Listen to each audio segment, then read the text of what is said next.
वेद सबसे पुराने धार्मिक ग्रंथ हैं जो हिंदू धर्म के धर्म से संबंधित हैं। वैदिक संस्कृत इंडो आर्यों की प्राचीन भाषा में लिखे गए वेदों में हिंदू भगवान और देवी की स्तुति में कई भजन शामिल हैं। इस लेख में वेदों के प्रकार के बारे में संपूर्ण जानकारी उपलब्ध कराएंगे।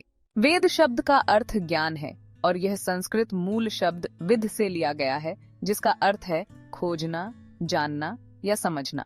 वेदों के प्रकार ऋग्वेद, यजुर्वेद, सामवेद और अथर्ववेद हैं। चारों में से ऋग्वेद सबसे पुराना है। वे इंडो आर्यन सभ्यता के शुरुआती साहित्यिक स्रोत हैं। वे दुनिया के शुरुआती संस्कृत साहित्य में से एक हैं।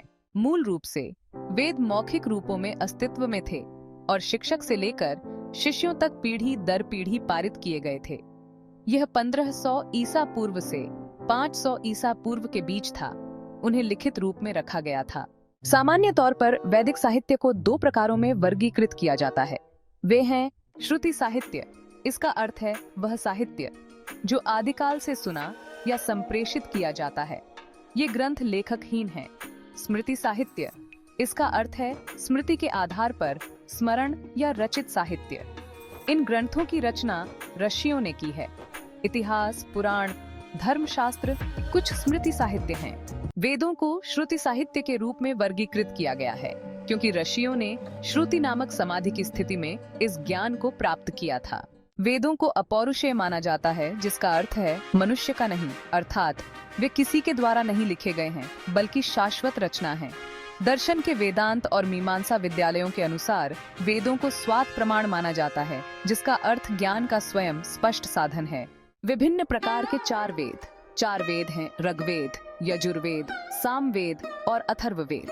इन चार वेदों को सामूहिक रूप से चतुर्वेद के रूप में जाना जाता है।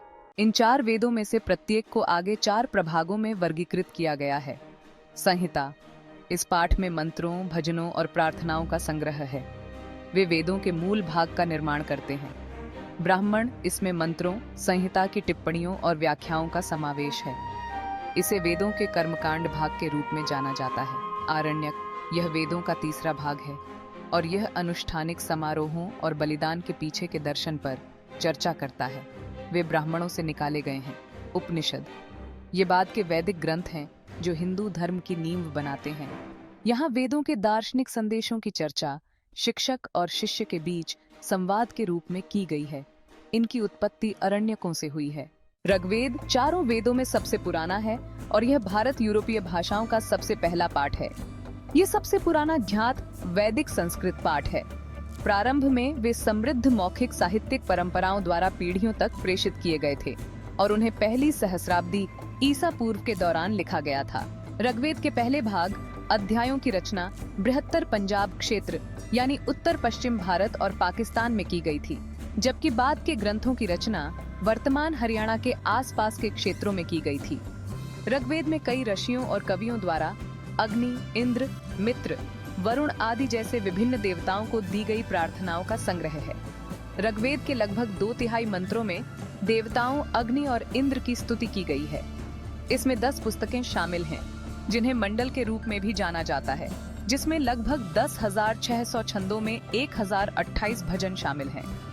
10 पुस्तकों में से दूसरी से 9वीं तक की पुस्तकें पहले लिखी गई थीं और वे ब्रह्मांड विज्ञान और विभिन्न देवताओं की स्तुति से संबंधित हैं।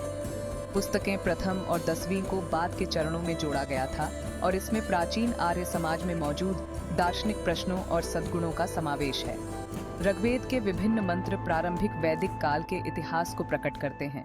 यजुर्वेद 4 वेदों में से दूसरा है और कर्मकांड की पुस्तक के रूप में जाना जाता है। यजुर्वेद की रचना ऋग्वेद के संकलन के लगभग 1 या 2 शताब्दियों के बाद हुई थी। यह 1000 से 800 ईसा पूर्व का है। इसमें सस्वर पाठ, मंत्र और अनुष्ठान पूजा सूत्र शामिल हैं, जो सीधे पूजा सेवाओं में शामिल होते हैं। चूंकि यजुर्वेद विशेष रूप से बलि अनुष्ठानों के उद्देश्य के लिए है, इसलिए इसे अध्वर्यु पुजारियों के मार्गदर्शक के रूप में माना जाता है, जो सभी अनुष्ठान बलिदान करते हैं। इसमें 40 अध्याय और 1875 श्लोक हैं, जिनमें से अधिकांश ऋग्वेद के श्लोकों से विकसित हुए हैं। यजुर्वेद के कई छंद वैदिक लोगों के धार्मिक और सामाजिक जीवन को दर्शाते हैं। यजुर्वेद 2 प्रकार का है। सफेद, चमकदार यजुर्वेद, इसे शुक्ल यजुर्वेद भी कहते हैं। इसमें छंद शामिल हैं जो व्यवस्थित रूप से व्यवस्थित हैं और स्पष्ट व्याख्या रखते हैं। संहिताओं और ब्राह्मणों के बीच स्पष्ट अलगाव है। वर्तमान में शुक्ल यजुर्वेद में 2 संहिताएं हैं, मध्यंदिना संहिता और कण्व संहिता। काला गहरा यजुर्वेद, इसे कृष्ण यजुर्वेद के नाम से भी जाना जाता है। इस यजुर्वेद के छंद अस्पष्ट हैं और खराब तरीके से व्यवस्थित हैं। शुक्ल यजुर्वेद के विपरीत यहाँ संहिताओं और ब्राह्मणों के बीच कोई स्पष्ट अलगाव नहीं है। कृष्ण यजुर्वेद में 4 संहिताएं हैं, तैत्तिरीय संहिता, कथक संहिता, कपिष्ठल संहिता और मैत्रायणी संहिता। सामवेद को मंत्रों के वेद के रूप में जाना जाता है और माना जाता है कि इसे 1200 या 1000 ईसा पूर्व के दौरान संकलित किया गया था। ये विशेष रूप से कर्मकांड संबंधी उद्देश्यों की पूर्ति के लिए संकलित किया गया था। सामवेद के श्लोकों का उच्चारण सोम यज्ञ जैसे समारोहों के दौरान किया जाता है। यह चारों वेदों में सबसे छोटा है और ऋग्वेद से निकटता से जुड़ा हुआ है। इसमें 1549 श्लोक हैं, जिनमें से अधिकांश ऋग्वेद, मुख्य रूप से 8वें और 9वें मंडल से लिए गए हैं। ये केवल ऋग्वेद का संक्षिप्त संस्करण है। इसे उद्गाता पुरोहितों का गीत ग्रंथ माना जाता है। सामवेद के 3 पाठ कौथुमा, जैमिनीय और रणेनीय हैं। सामवेद संहिता को 2 भागों में बांटा गया है, गण और अर्चिका। गण भाग में राग संग्रह होते हैं, जबकि अर्चिका भाग में उन धुनों के अनुरूप छंद होते हैं। अर्चिका में विभाजित है पूर्वा अर्चिका। इसमें 650 श्लोक हैं, जो देवताओं के क्रम में व्यवस्थित हैं। उत्तर अर्चिका, इसमें 1225 श्लोक हैं, जो अनुष्ठानों के क्रम में व्यवस्थित हैं। सामवेद संहिता के ये छंद 3 प्रमुख देवताओं अग्नि, इंद्र और सोम को संबोधित हैं। इन छंदों को विशिष्ट धुनों में गाया जाता है और ऐसे गीतों को समगान के रूप में जाना जाता है। गण भाग को आगे विभाजित किया गया है ग्रामज्ञेय। इसमें सार्वजनिक पाठ के लिए उपयोग की जाने वाली धुनें शामिल हैं। अरण्यज्ञेय, इसमें व्यक्तिगत ध्यान उद्देश्यों के लिए उपयोग की जाने वाली धुनें शामिल हैं। अथर्ववेद अथर्ववेदा, अथर्ववेद चौथा और अंतिम वेद है और व्यापक रूप से जादू के सूत्रों के वेद के रूप में जाना जाता है। यह 1000 से 800 ईसा पूर्व का है। बाद के वैदिक ग्रंथों अर्थात सामवेद, अथर्ववेद और यजुर्वेद को 1000 से 500 ईसा पूर्व के बीच ऊपरी गंगा बेसिन में संकलित किया गया था। इसमें 6000 मंत्रों के साथ 730 सूक्त हैं, जो 20 पुस्तकों में विभाजित हैं।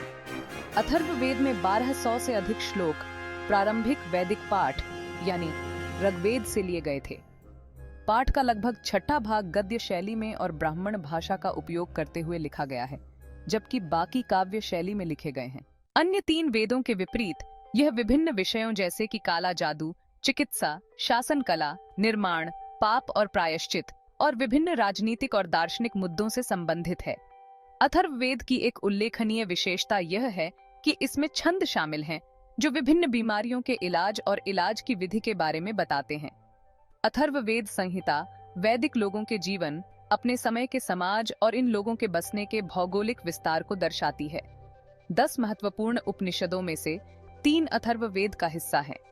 वे मुंडक उपनिषद, प्रश्न उपनिषद और मांडूक्य उपनिषद हैं।